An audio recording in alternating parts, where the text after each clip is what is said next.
Oh. So yeah, this is part 6, and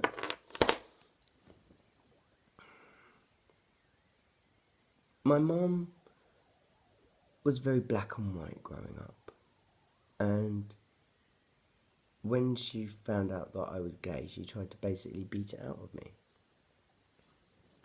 And I think that shame was what broke her. She never forgave herself for trying to cure me of being gay. And I was confused as to why my mum was acting this way. So things kind of started sorting into place, and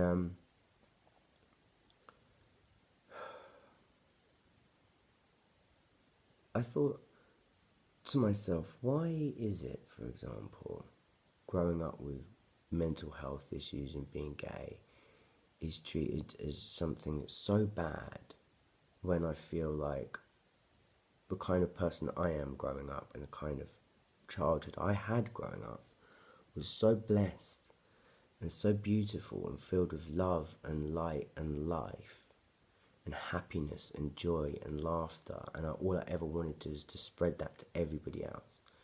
I remember being allowed to hold other boys' hands and kiss them and go into the park and play, and I was very young and it was normal, and I never felt afraid. I mean, it felt maybe a bit weird sometimes.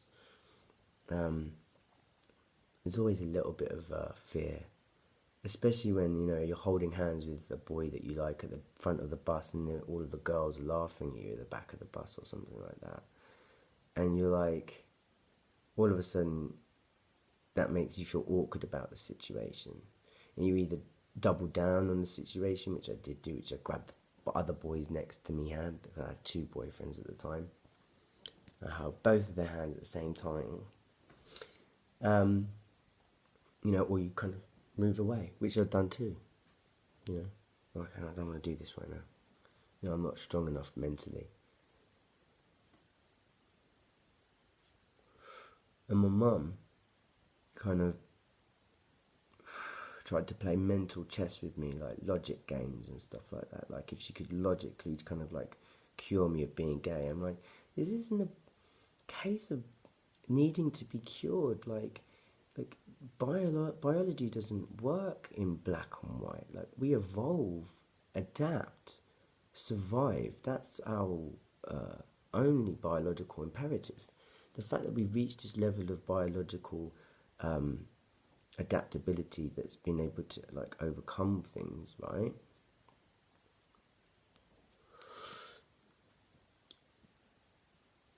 Being gay is part of that. Like, it's part of the divergence of what makes us able to adapt and overcome a problem. Because in my world, I'm biologically a man, biologically a male, and sexually, I've always been attracted to boys and girls, and that's not changed. And when you think about, this is growing up in grime as well, when you think about the image that you want to portray in the world, Skepta realised very early on in his career that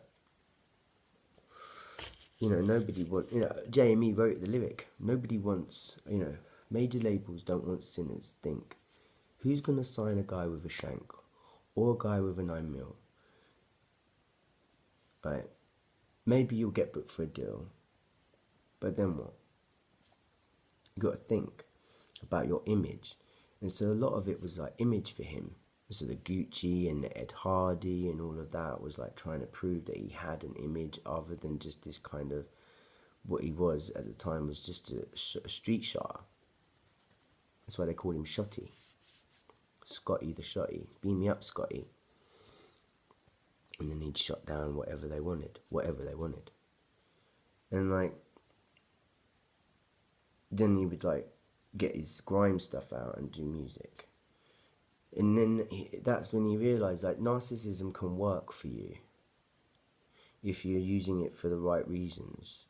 But every time someone had a problem, he had to put down the the image of Skepta and fight in the kind of like real world. But he was a musician, he's an artist and a king. It's like, no, if actually, if anything, I'll fight you on the mic. I'll fight you on the mic. See how good you are logically against me. Can your logic beat my logic? And that's what my mum was trying to do, curing me. My logic can beat your logic. I was like, when Skepta's being a king, his logic has to be absolutely superfluous. So he's saying, Batman can't follow me. It's like, I understand that because that's how lions work. Being gay in a lion sense, it was also natural. Like, a lot of male lions choose to kind of fool around sexually than get their claws out and fight, because no one wants to fight really. But like, if you're building the strongest lion, you can't have any of this kind of like background noise of hidden desires and stuff like that. And then as a kind of transitioning woman as well, I would be a lioness anyway. I'd be there to protect you from that. So I'd be making sure that any batty man that tried to follow you will get aced before they ever got near you. Do you know what I mean? Like, because that's what a woman should do for her man. Like, that's what I say. Behind every great man is a great woman. Not always just because they're there to help when the day is hard, but like, they've got your back.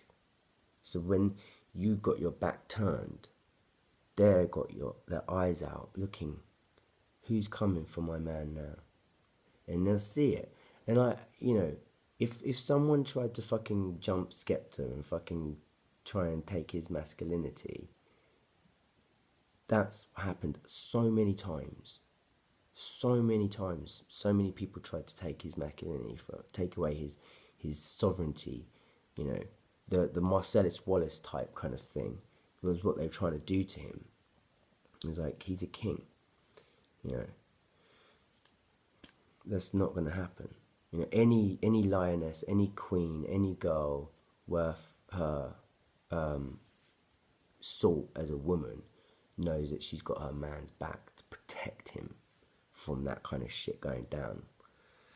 And that's what my mum didn't do for me. She tried to cure me instead of being this like gay kind of thing. And it was like, no, because actually when I went up against the people in my life, logic, I was like, my logic is fine. I know what I'm doing, yeah? Like,